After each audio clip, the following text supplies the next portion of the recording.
27 نومبر اور دھرنا پیشنر کے مسائل کے حل کے لیے دھرنے کے سلسلے میں آج صدر سید ذوالفقار شاہ نے مزدور رہنما حبیب الرحمان، الیاس جدون، ریحان مرزا، اسلم بیزنجو، نثار سواتی اور اللہ رکا کے ہمراہ متحدہ ورکرز فرنٹس کے رہنماؤں بلدیہ عظمیٰ کراچی اور پیوا سے بھی ملاقات کی۔ متحدہ لیبر ڈویژن کے انچارج محمد کامران سے ان کے دفتر میں تفصیلی ملاقات ہوئی۔ ٹاؤن پیشنر کے مسائل اور پر دعوت دی کہ ہم احتجاج کر رہے ہیں 27 نومبر کو۔ اس موقع پر یقینی طور پر متحدہ ورکرز فرنٹ کے یونین رہنماؤں نے کھل کر حمایت کا اعلان کیا اور کہا کہ ہم اس پہ بھرپور شرکت کریں گے، اس لیے کہ پینشنر کو ادائیگی میں دشواری کے خاتمے اور ٹی ایم سی کے ریٹائر ملازمین کی پینشن کیسز بلدیہ عظمیٰ کراچی اور بیوا سے حل کرنے جیسے اجتماعی مسائل میں ہم آپ کے ساتھ ہیں۔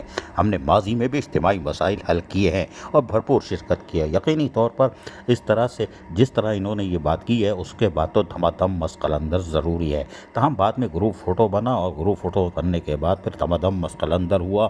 ہم آپ کو وہ بھی سنواتے ہیں، سنیے ذرا، یہ دل کی آواز ہے۔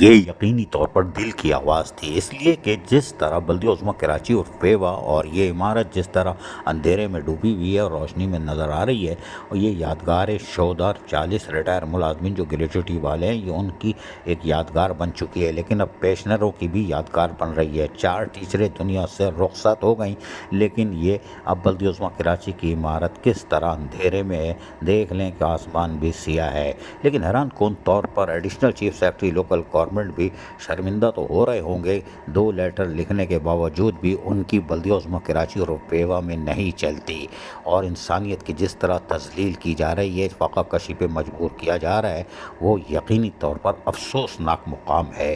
عزیز عارف، KBS بلدیاتی نیوز، کراچی۔